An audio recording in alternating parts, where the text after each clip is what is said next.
you remember back then the years when you did the Fibark? Like, yes. you remember that? Damn sharp. The Down River, it was the first trip I came. One day, my coach, in France, he said, "Hey, we are going to America, Colorado." I said, "Hey, great.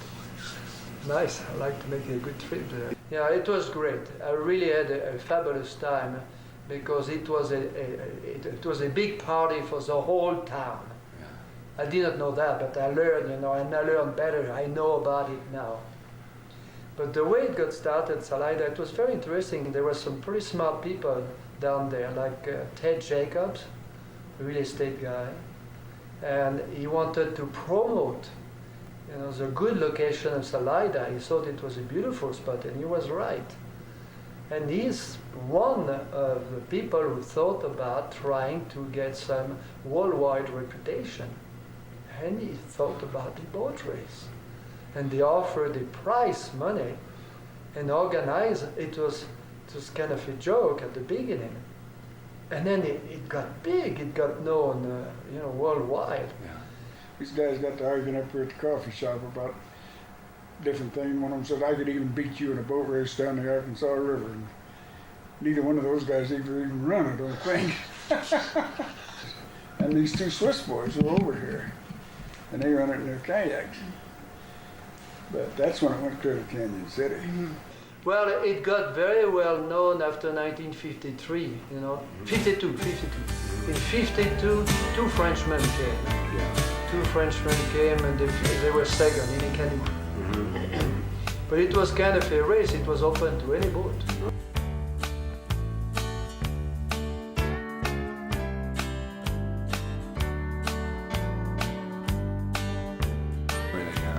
When I came on the Arkansas in 1953, the first race, I couldn't believe what people line up on the shore to go down that river with. Really? Like what? All the type of boat. You will not believe it. It was so funny to us, coming from Europe where it was already a sport and everything organized. What are they? Yeah. It was crazy, all kind of people.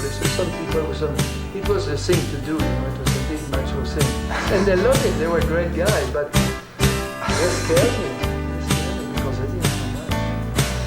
They were going down sometimes rowing, in canoe, all kind of things. When in Europe, from what we had, it was pretty well defined, where the kayaks were made of wood frame inside that you put together. It was a fold boat, German folding boat. Yeah. And then canvas, rubber on the bottom, and kind of waterproof material on the top. And that's what we used until almost until 1960. Much more difficult, yeah. Well, it was not. You could roll the boat. It was okay, but. Well, when you compare to the modern boat, it's a big difference. Right. Well, those days were fun. You have no idea, how it was. There was no one on the Arkansas. Nobody. No one. No raft. Nobody. The first run ever, 1953, Bronze Canyon. We were the first to make it. Really? Did you know that? No. First run ever. On a canoe, I did it. I started in a kayak. I didn't feel good on a kayak. I was not that good in a kayak on those days. So I changed and went with my partner, Neveu. Neveu was my partner during the World Championship in 51 and 55. Wow. The railroad people were very nice. They gave us a little cart, and we loaded the boat and went up river, looked at all the rapids, put in, and they followed us and took some pictures, actually, when we ran. 3 weeks we were there, but I used to canoe over there a lot. I was canoe, world champion at that time. Oh, you were world champion in canoeing, yeah? Canoeing, yeah. C1 and C2, that was very good. But in kayak, I had not done much. Uh-huh. So when I came to Fibark in 53, I said, hell, to win that, I have to kayak. So I started kayaking. This proud town sponsors and is the starting point for the famous Salida, Arkansas River Race, the longest and toughest small boat race in the world. The course is a series of fairly smooth stretches, spiced by canyon-like rapids and whirlpooling curves. A fisherman's paradise, a boatman's purgatory. The French kayak specialist from Orleans spills in Bear Creek Rapids. These snow waters are a chilly 50 degrees, but nothing daunted, he hangs on and with daring skill rides through. But he was very good. We'll cut that. There were only the good guy was the German guy. But you Eric Seidel was there. Eric Seidel was a champion, German champion. It's just another hump to get over for Eric, who swings his hips hula-like to meet cross-current. More bad luck for the Frenchie. The air-chambered kayak floats, so he clings to its side and rides safely through. Vive la France! Cheers echo as Eric Seidel darts under the bridge and skims across the finish line the winner. His record time was 3 hours, 4 minutes, and 32 seconds. His buddy was second, and the daring Frenchman third, as only 5 of the 13 finished. I was third the first year in '53, so I won just $300. It paid my trip. Yeah, $300 paid your trip, yeah? Yeah. It was $1,000 first, 500 second, 253rd, I think. That was a lot of money back then, yeah? Oh, that was a lot of money, doesn't it? Okay, you were third the first time. Yeah, and I learned my lesson. So then what'd you do? Then I came back the next year prepared. From France? From France, Yeah. with French equipment. A big parade marks the opening of the boat race celebration, a busy, exciting 3-day event which has achieved international repute. The Queen and her attendants ride in state, followed by race officials and contestants. The people from the town were fabulous, were so nice, were so great. Of course, all the boatmen went on the parade, the parade. That was cowboy hats, We were, all the policemen, who were joking with them, the sheriff, everybody. It was neat. I really had a nice feeling for the whole city, Yeah. everybody there. People were so nice. Next morning, eager spectators line up on the F Street Bridge and along the riverbanks for the last preliminary before the main event. The first contestant is ready and he's off. In 1953, actually, Eric Seidel, a German fellow, who was very good, and the French people, that means my coach, André Péan, and myself, I think we set the first slalom in the western part. In 1953 in Salida, under the bridge there. We started to hang gates and we had the first slalom race. Came down here and they was on one side of the river and a bunch of other guys on the other side trying to string these gates across the river. None of us could speak French or German, none of them could speak English. And that was the damnedest mess. But let's get to the big race itself. The 26-mile run down the surging, swirling Arkansas, one of Colorado's most spectacular sports events. Several boats are in the water ready to go. Last-minute preparations are underway. A buzz of excitement sweeps over the spectators. The first boat is in position, and there's the flag. A farewell wave from the boat race queen, and he's on his way. They're beginning to bunch up, despite the 1-minute starting interval, as they hit the first rapids. The boys really take a beating on this one.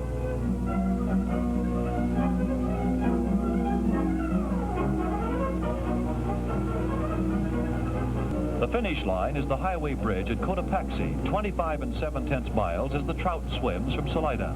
First man to finish is Eric Seidel, number 6 in the starting order, who came all the way from Munich, Germany to try and repeat his 1953 victory. The boat race queen cheers him as he pulls into shore. And here comes Roger Perry, 15th to start today. After elapsed times were carefully checked, Perry was declared the winner, beating out Seidel by only 2 minutes, 14 seconds. Next under the bridge is Bob Ehrman. He never stops paddling until the finish line is reached, fighting for every second. Top local contestant was Lawrence Kempton. That was the first year I ever ran. And they, Pepper Boat Company, sent that trophy over to be given to the first American finish riders. Finished the same day or a week later. Uh-huh. And I took third overall that year. And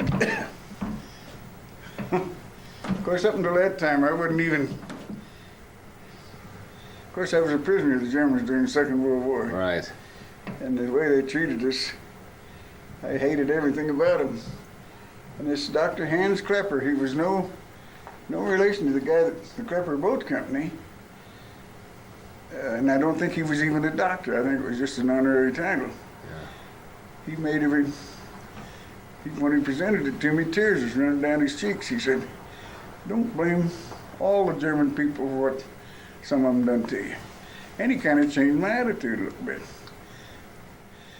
But he made me realize that I shouldn't blame all of them for what some of them done.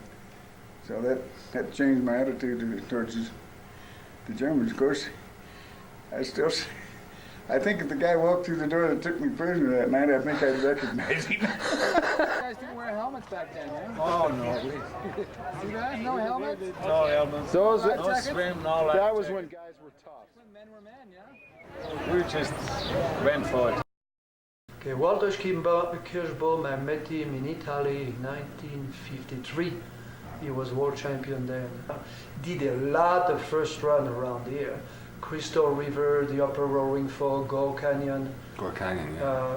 Kirschbaum did that, he did all of that. The Canyon and the Gunnison. Oh, wow. He did all of that on those days. And he built himself an old boat out of fiberglass with canvas and wood on the top. And very narrow, with no seating, because he said, anytime I have a seat, I get in trouble. So he was sitting down there, blocking his knees, and going down those rivers that way. This Rudy Pellwein worked for an Austrian automobile company, and he won the Austrian championship. And they told him he was going to send him to the States for Fibark. Well, the company gave him a leave of absence on the first day of January. And he paddled every day. He told me, he said, he spoke a little English, he said, he paddled every day from 10 to 15 miles until he got on the plane to fly over. 56. Uh-huh. And 56, that was a German, I remember Ziggy Holzbauer from Munich, from Germany, Rosenheim. And I raced on those days and I beat him. So Mr. Klepper was very nice. When I went back to Europe, he invited me to Rosenheim, gave me the grand tour. Yeah? Gave me 2 boats. Oh my God. 2 Klepper boats, one Salem, one downriver on those days. It was a big thing. Television from Denver, all over, they were all there. A special train was following the race. Helicopters were right above you, hovering over you. And you were on television everywhere. But it was kind of a race, it was open to any boat. Right. Until 1958. Uh-huh. Well, 58 was still open. And what happened in 1958, that was the 3rd time I raced seriously. I came there and all the Europeans, I sent all their guys, all their best. They were all there. Except Dufek was not there. But Dufek was not a downriver man, he was a slalom guy. Yeah. Right. But all the good guys were there. From Belgium, from Switzerland, Kadrinka from Yugoslavia, Italian were there. We had sent some people. The French were sending theirs, and I was not in the French team because I did not go back to get to be selected another day. So I went to Salida in 50, like an outsider. But they were all there to really kick my ass off.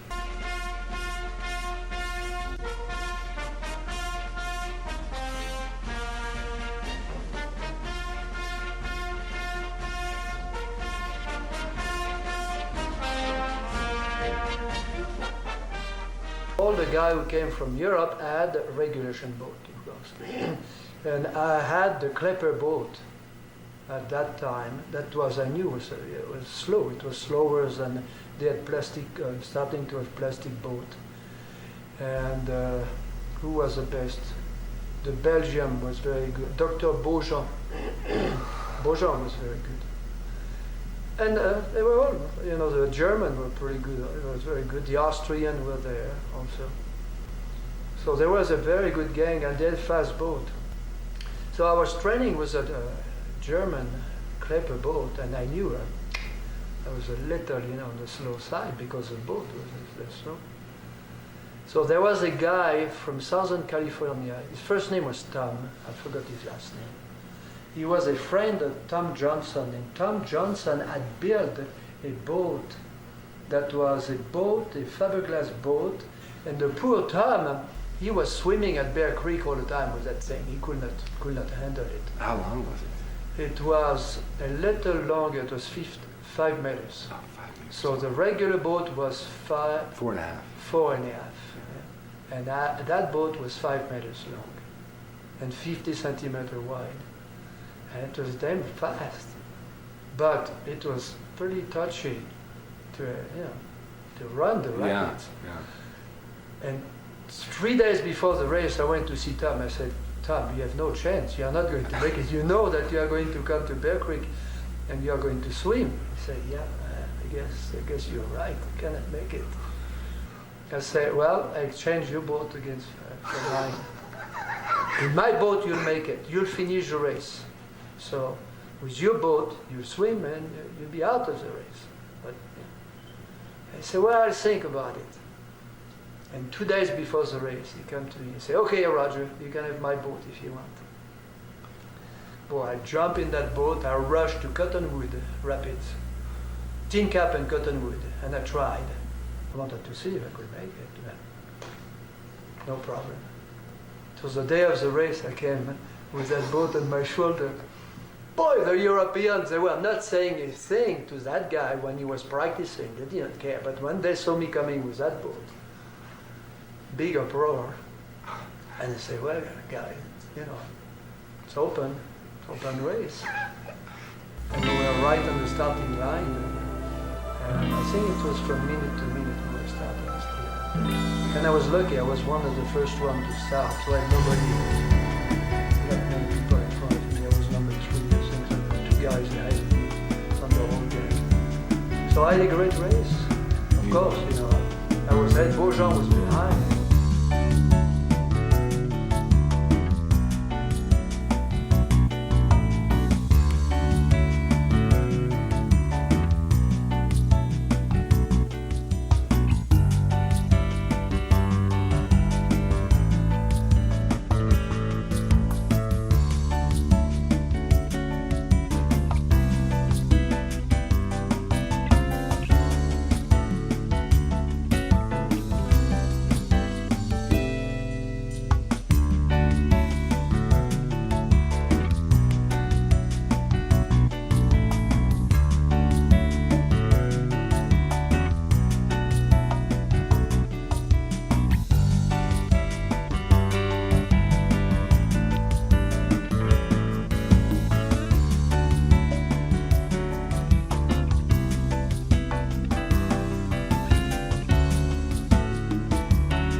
I got a hold of a kayak, Pioneer.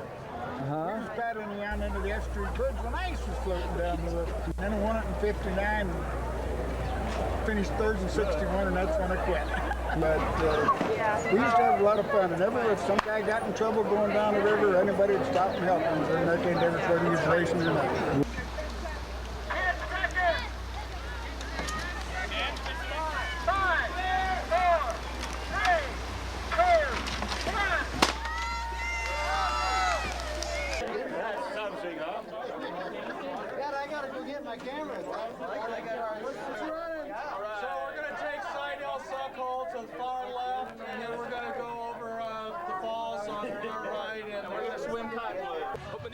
When he was here, he had just the best time ever because people were so friendly with him, and it means a lot to him, in his whole life because he's heard about it before, and he's heard that world champions had joined the race, and then when he got here, he was like really proud. Der Kansas River Race was very popular in Austria. Every good paddler wanted to compete one time on the Arkansas River race, and so the Austrian Federation made a selection race for this race in '65, and France won this race. There was a book called Start to Finish that pumped up this race. And I read that book and I decided I wanted to win that race, and I started working out very hard, twice a day workouts. Very lazy. 6 times.